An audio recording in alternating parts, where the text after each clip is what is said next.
Hello everyone, welcome to my channel Leisure Escape. এটা হলো আমাদের পুরীতে দ্বিতীয় দিন। যেহেতু আগের দিনে আমাদের পুজো দেওয়া হয়ে গেছিল, তাই আমরা সকালবেলা ঘুম থেকে উঠে ফ্রেশ হয়ে ব্রেকফাস্ট করে চলে এসেছি আবার বিচে। এখানে আমার মা আর শাশুড়ি মাকে আমার হাজব্যান্ড উঠিয়েছে উটের পিঠে, আর পেছনে আমরা এখানে স্নান করছি। বিচে আসতে কিন্তু একটা আলাদাই ভালো লাগে। তারপর এখান থেকে আমরা হোটেলে ফিরে ফ্রেশ হয়ে ভালো করে স্নান করে 12টার দিকে বেরিয়ে পড়েছিলাম সাইট সিন করার জন্য। আমরা সেদিন দেখেছিলাম জগন্নাথ দেবের মাসি বাড়ি, পিসি বাড়ি, গুপ্ত বৃন্দাবন এবং আরও কয়েকটি জায়গা।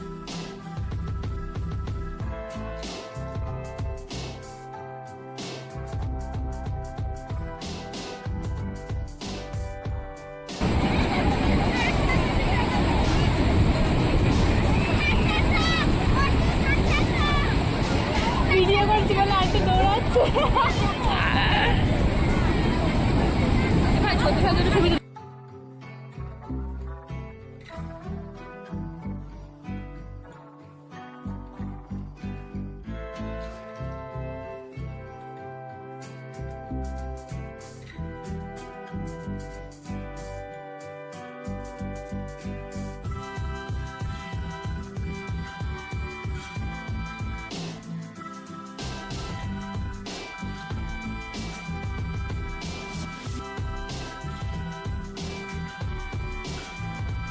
যারা যে বাহনে চেপে এসেছে প্রত্যেকে এখানে বাহনগুলোকে পার্ক করে জুতো খুলে খালি পায়ে যাচ্ছে গুপ্ত বৃন্দাবনের উদ্দেশ্যে। আমরাও চললাম।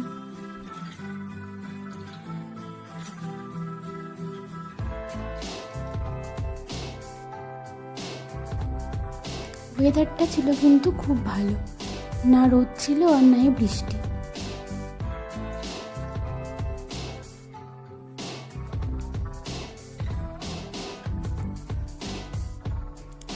আর একটু সামনে এগিয়ে ডান হাতেই পড়বে গুপ্ত বৃন্দাবনের গেট, আর বাঁ হাতে দেখুন বিভিন্ন রকম দোকান।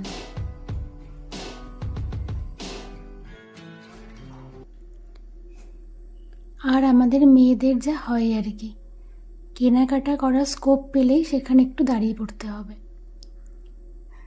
যাই হোক, কথা বলতে বলতে আমরা এসে গেছি গেটে। এখানে ঢুকতে কিন্তু মাথা পিছু 10 টাকা করে লাগছিল। সবাই মিলে টিকিট কেটে ভেতরে যাচ্ছি এখন।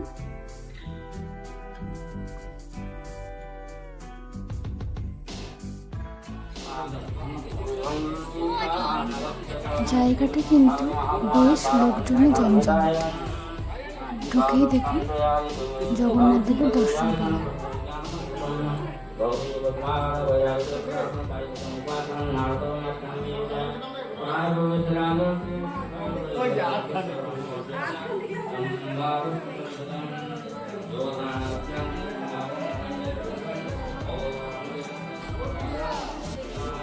এখানে গৌর নিতাই এবং জগন্নাথ, বলরাম, সুভদ্রা দর্শন করে আমরা বেরিয়েছি।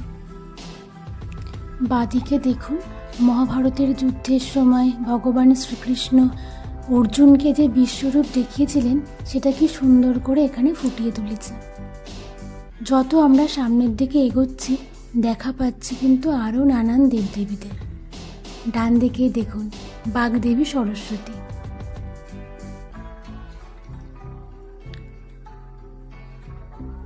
আরও সামনে এগিয়ে শ্রী চৈতন্যদেব। ডান হাতে চৈতন্যদেব ধর্ম আলোচনা করছেন।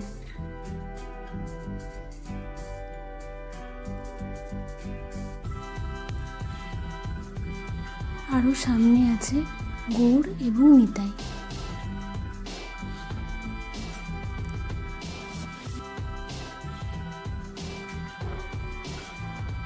এখানে কিন্তু কুপন কেটে দুপুরে খাবারও ব্যবস্থা ছিল।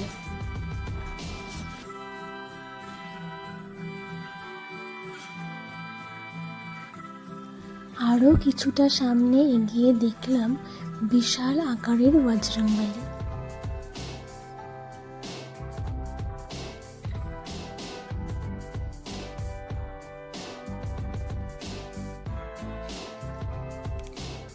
এবারে এখানে এসে পেলাম রাধাকৃষ্ণের যুগল দর্শন। ঠাকুরকে যতই অলংকারে সুসজ্জিত করুন না কেন, ফুলের সাজের সৌন্দর্য যেন একদম অন্যরকম। এখানে আমরা কিছুক্ষণ সময় বসলাম, তারপরে সামনে এগিয়ে দেখলাম চৈতন্যদেবের এই বিশাল মূর্তিটি।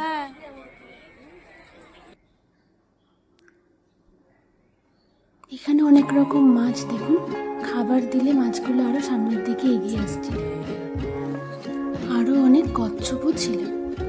তারপরে খানিকটা এগিয়ে দেখলাম ধ্যানরত মহাদেবকে। তারপর সেখান থেকে বেরিয়ে আমরা চলে এলাম 108 শিব মন্দিরে।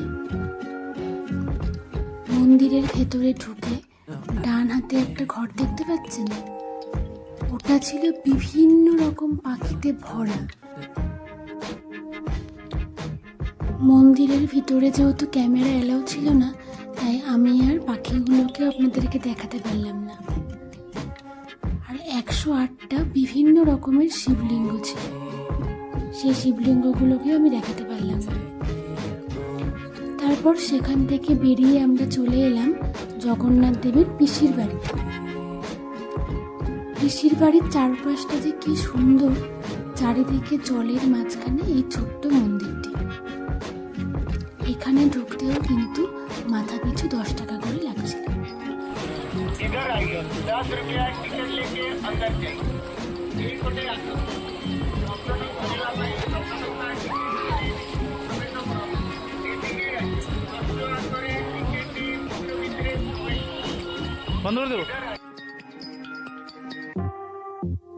সকাল থেকে তো একদমই রোদ্দুর ছিল না, কিন্তু আমরা যখন এখানে পৌঁছলাম তখন ভীষণ রোদ আর গরম শুরু হয়ে গেল। আর এই চারদিকটা এত সুন্দর, দেখে বেনারসের কথা মনে পড়ে যাচ্ছে। এখানে দর্শন শেষ করে আমরা চলে গেছিলাম জটিলা বাবার সমাধি আশ্রমে। আশ্রমের পরিবেশটা ছিল একদম শান্ত, চারপাশটা সবুজে ঘেরা, কি যে মনোমুগ্ধকর। এখানে বসেই যেন গোটা বিকেলটা কাটিয়ে দেওয়া যায়। এখানে কিছুক্ষণ সময় কাটিয়ে আমরা চলে গেলাম জগন্নাথ দেবের মাসির বাড়িতে। কোনো এক কারণবশত মন্দিরটি ছিল বন্ধ, আবার নাকি রথের সময়তেই খুলবে। দিনটি ছিল লক্ষ্মী পুজো, আর ডান দিকে দেখুন কি সুন্দর মা লক্ষ্মীর পুজো হচ্ছে। এখানে এসেও মা লক্ষ্মীর দর্শন পাবো ভাবতেই পারিনি। এটা ছিল আমাদের উপরি পাওনা।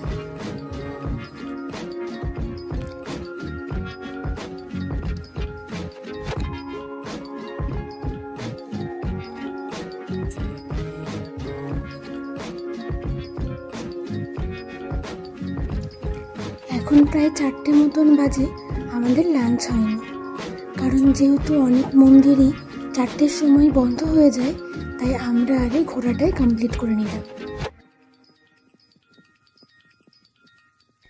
খাওয়া দাওয়া শেষ করতে আমাদের প্রায় সন্ধে হয়ে যাবে, তাই আমরা আর হোটেলে ফিরবো না, একবারে বিচ মার্কেটে ঘোরাঘুরি করে কিছু কেনাকাটা করে তারপরেই ফিরব। এই যে নীল তাঁবুতে মোড়া দোকানগুলো দেখতে পাচ্ছেন, এগুলো কিন্তু একটু বাদেই সমস্ত খুলে যাবে।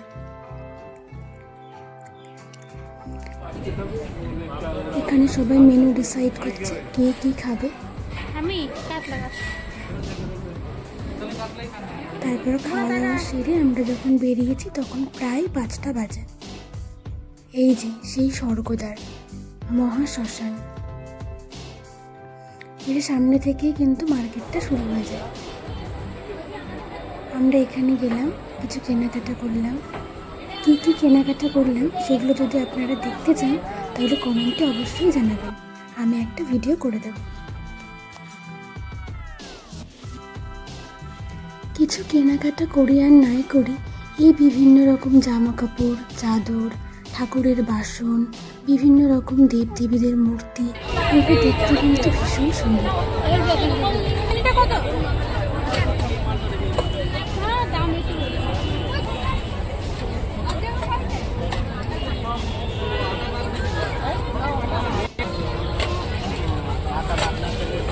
এটা বেশি ভালো।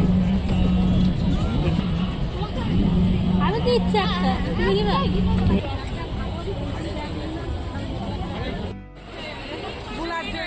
এবার হোটেলে ফেরার পালা।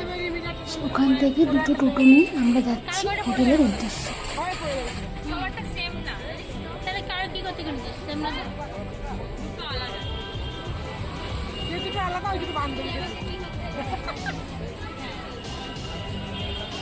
এই, হাই করে দাও। আমরা এখন ঘরে ফিরছি, হোটেলে ফিরছি। আমরা খুব ঘুরলাম, ভীষণ আনন্দ লাগলো। এই, এটা ভালো দোকানদার, এই হ্যান্ডলুম পরের দিনগুলোতে কি করলাম সেগুলোও আমি শেয়ার করব অন্য কোনো ভিডিওতে। আমার ভিডিও ভালো লাগলে লাইক, কমেন্ট এবং শেয়ার করতে কিন্তু ভুলবেন না। সবাই ভালো থাকবেন, সুস্থ থাকবেন। পরের ভিডিওতে আবার দেখা হবে।